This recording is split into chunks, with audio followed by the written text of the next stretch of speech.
So, hey guys, welcome to Videsh YouTube channel. And in today's video, I'm going to talk about a very important topic. And the topic is कि जो file है वो आपको agent के through लगानी चाहिए या फिर वो आपको अपने आप से लगानी चाहिए। दोनों ही जो चीजें हैं काफी ज्यादा सीरियस हैं, क्योंकि एक फैसला आपकी लाइफ को कंप्लीटली बदल देता है। क्योंकि जो बाहर जाने का डिसीजन है वो काफी बड़ा डिसीजन होता है, जिसमें काफी ज्यादा समय, काफी ज्यादा मेहनत और काफी ज्यादा टाइम लग जाता है। तो ऐसे में आपको क्या करना चाहिए? क्या आपको खुद से फाइल लगाने का रिस्क लेना चाहिए या फिर आपको किसी भी एजेंट के थ्रू फाइल लगवानी चाहिए? तो दोनों मुद्दों पर बात करेंगे और बाद में एक कंक्लूजन में आपको बताऊंगा कि आपको किस तरीके से फाइल जो है लगानी चाहिए और जो है आपको एजेंट के थ्रू जाना चाहिए या फिर आपको अपने आप से फाइल लगा के जाना चाहिए। तो वीडियो को अभी से लाइक बटन दबा दो, क्योंकि आगे जो है वीडियो में काफी मजा आने वाला है, काफी ज्यादा नॉलेज मिलने वाली है। अभी से लाइक बटन दबा दो, सब्सक्राइब नहीं किया तो सब्सक्राइब कर लो और जिसको बाहर जाना है उसको वीडियो शेयर कर लो। चलिए वीडियो में आगे बढ़ते हैं। तो जैसा कि आप सभी को पता ही है कि बाहर जाने के लिए हम लोग क्या करते हैं, एजेंट के पास जाते हैं। सो रीजन क्या है, why we are going to an agent? Agent की हमें जरूरत क्या पड़ती है? तो एजेंट की जरूरत हमें इसलिए पड़ती है कि जो हमारा पैसा है वो सेफ रहे। क्योंकि अगर हमने डायरेक्ट अपने थ्रू फाइल लगा दी तो पहली बात तो यह है कि हमें पता ही नहीं है कि फाइल लगेगी कैसे, और दूसरी बात, अगर हम कहीं से इंटरनेट पे जाकर देखते हैं तो उस इंफॉर्मेशन का पता ही क्या है कि वो इंफॉर्मेशन सही है या फिर गलत है। इस चक्कर में हम लोग रिस्क नहीं लेते हैं, क्योंकि भाई बहुत सारे पैसों का मामला होता है और बहुत सारे बच्चे कभी भी ये हिम्मत नहीं करते खुद से फाइल लगाने की, क्योंकि उनको ये होता है कि भाई माँ बाप के ताने और ये सारी चीजें झेलनी पड़ेगी और अगर रिफ्यूजल आ गया तो। लेकिन अगर एजेंट के थ्रू रिफ्यूजल आ जाता है उनका, तो वो लोग चुपचाप बैठ जाते हैं और उनके माँ बाप भी कुछ बोलने लायक नहीं होते तब। तो ऐसे में क्या चीज बेस्ट है? देखो मैं बताता हूं। एजेंट के थ्रू फाइल लगाते हो तो रीजन ये होते हैं, पहला तो मैंने आपको बताया कि पैसा जो है वो सेफ रहता है, आपका सिक्योर रहता है, ठीक है। दूसरा क्या है, ये लोगों का बता रहा हूं मैं अपना, ये मेरा ओपिनियन नहीं है, ये लोगों का ओपिनियन है कि पैसा सेफ रहेगा, ठीक है। तो अपना ओपिनियन मैं लास्ट में दूंगा। दूसरा रीजन क्या होता है? दूसरा रीजन ये होता है कि जो लोग हैं वो ये सोचते हैं कि भाई अगर हम जो है फाइल एजेंट के थ्रू लगाते हैं तो टेंशन नहीं होगा भाई, कि सारी टेंशन पूरी हेडेक एजेंट की, अपने को तो बस पैसा देना है। तो बाहर किस लिए जा रहे हो? पैसे के लिए जा रहे हो ना। तो एजेंट को आप पैसा दे रहे हो और बोल रहे हो कि उसकी टेंशन है। अब पैसा टेंशन है क्या? नहीं, पैसा टेंशन नहीं था, क्योंकि अगर पैसा टेंशन होता तो आप फिर बाहर क्यों जा रहे हो? बाहर पैसे के लिए जा रहे हो ना। तो एजेंट को पैसा देकर बहुत सारे लोग ऐसा बोलते हुए मैंने सुना है कि भाई अपनी कोई हेडेक नहीं है, मैंने एजेंट को पैसा दिया है और मुझे अब कोई टेंशन नहीं है। वही मेन टेंशन होती है, क्योंकि अगर एजेंट फ्रॉड निकला, एजेंट ने स्कैम कर दिया, एजेंट पैसे लेके भाग गया, बहुत सारे ऐसे केसेस सुनने में आए हैं कि एजेंट पैसे लेकर भाग चुके हैं। और दूसरी बात, एजेंट आपको कभी भी अपना जो कमीशन है वो सही से नहीं बताता कि मुझे इतने पैसे मिलने वाले हैं।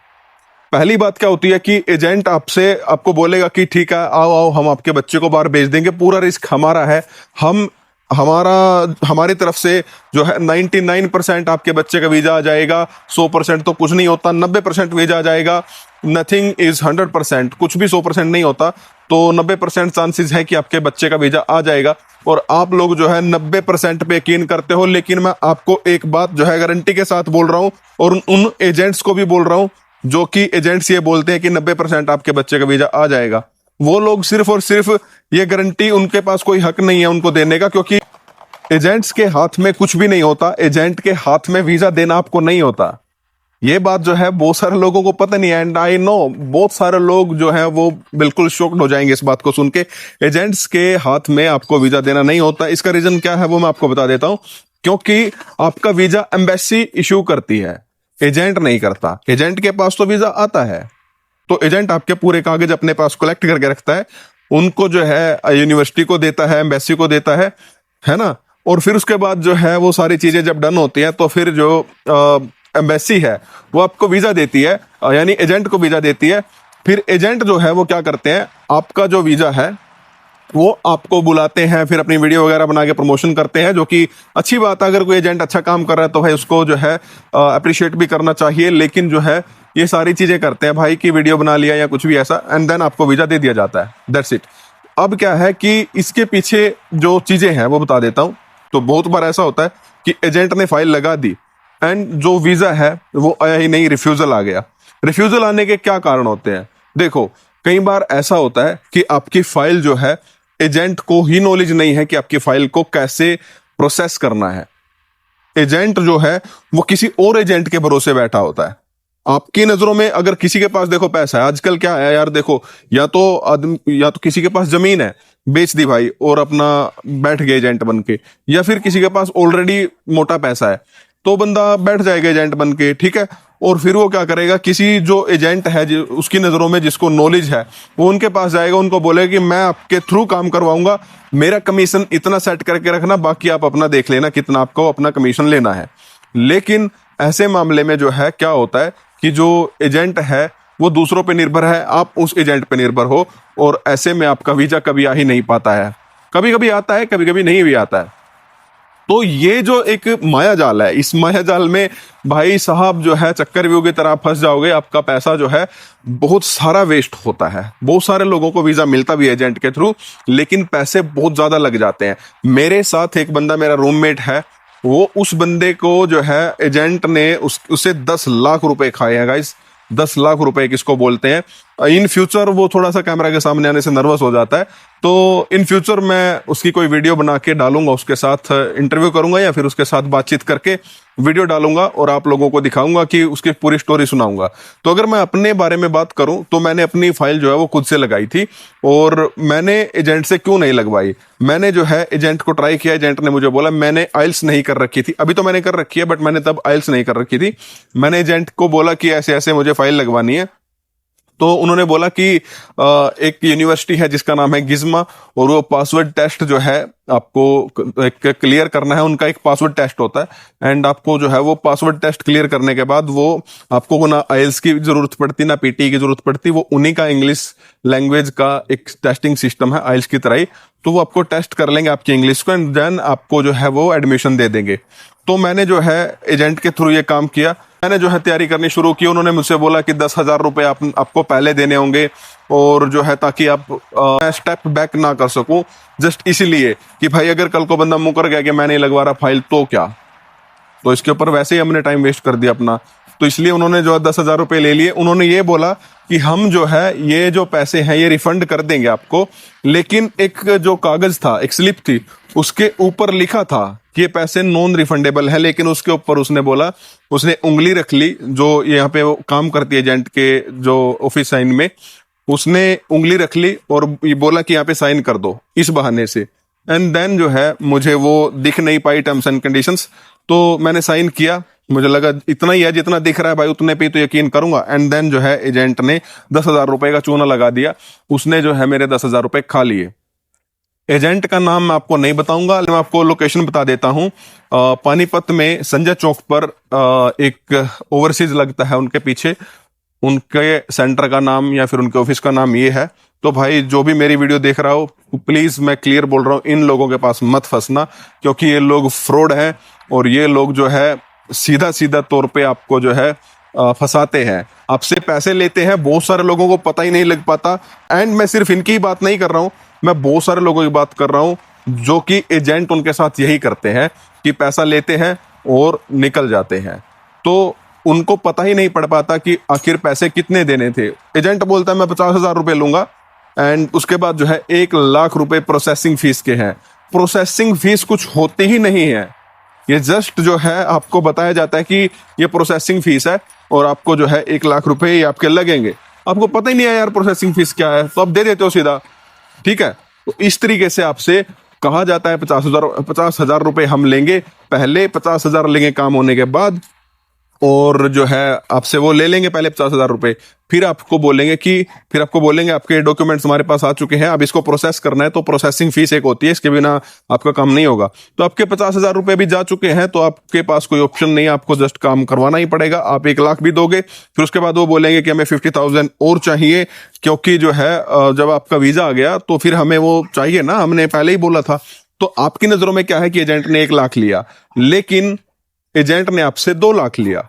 जो कि 1 लाख हिडन चार्जेस थे। तो इसी तरीके से एजेंट जो है वो पैसे खाते हैं।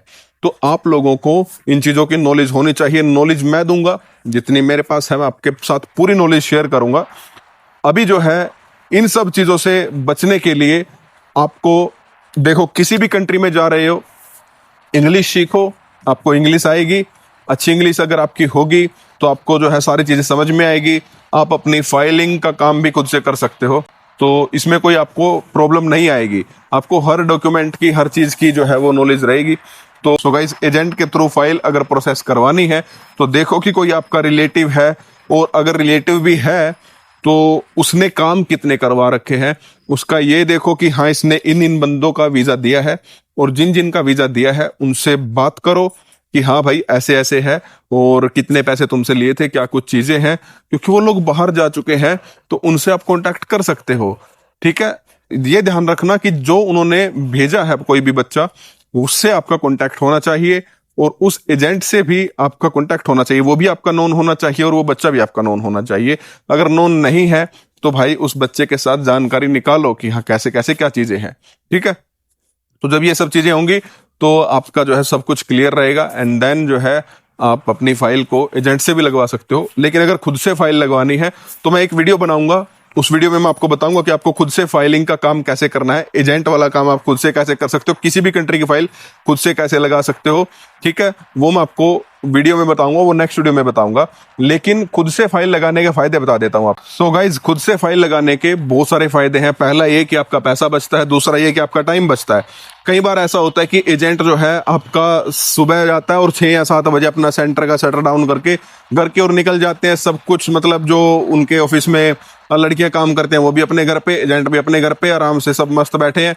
लेकिन आपकी जो अपॉइंटमेंट है वो बुक ही नहीं करते हैं, वो जब ऑफिस में आएंगे तब बुक करते हैं। ठीक है, और बहुत सारे लोग होते हैं जो घर पे जाके काम करते होंगे, लेकिन भाई आपकी किसी को नहीं पड़ी है, कोई भी इतना सीरियस काम नहीं लेता आपका। वो जस्ट अपने मतलब नाइट अपनी खराब नहीं करते हैं। दिन में तो चलो ठीक है काम करते हैं ऑफिस पे, लेकिन रात में वो अपना मतलब आपका नहीं देखते। लेकिन अपॉइंटमेंट जो है वो रात में ही ज्यादातर ओपन होती है, 9 से लेके 1 या 2 बजे तक। और ये बात बहुत सारे एजेंट्स को भी नहीं पता। तो 9 बजे से रात के 12-1 बजे तक जो है जगना पड़ेगा लगातार, और वो भी ये नहीं पता कि अपॉइंटमेंट आएगी भी कि नहीं आएगी। लेकिन मोस्टली जो चांसेस है वो इस टाइम के बीच में ही होते हैं। तो आपके लिए कौन जागेगा भाई? 9 से लेके 12-1 बजे तक के बीच में कौन एजेंट बैठेगा कि भाई हाँ अपॉइंटमेंट आएगी और मैं बुक करूंगा? ऐसा कोई नहीं करता। ठीक है, वो जो मैम लोग बैठी रहती हैं वो दिन में ट्राई करती हैं, और इसलिए दिन में जो है उनको कई कई बार जो है स्लॉट बुक नहीं कर पाते, और बहुत ज्यादा लंबा समय खिंच जाता है। तो ये चीजें हैं। और जो है अगर आप खुद से फाइल लगाओगे तो आप अपने मोबाइल में एक्सेस करो वेबसाइट को, आप अपने लैपटॉप में एक्सेस करो, आप अपनी फाइल पे, अपने कागजों पे पूरी नजर रख सकते हो। आपके पास हर टाइम ये एक फैसिलिटी रहेगी कि आप किसी भी टाइम अपॉइंटमेंट चेक कर सकते हो। आप किसी भी टाइम अपॉइंटमेंट बुक कर पाओगे, जब भी अवेलेबल होगी तभी आप जाके अपॉइंटमेंट बुक कर सकते हो। तो कभी भी एजेंट आपके काम को अपना काम समझ के नहीं करेगा।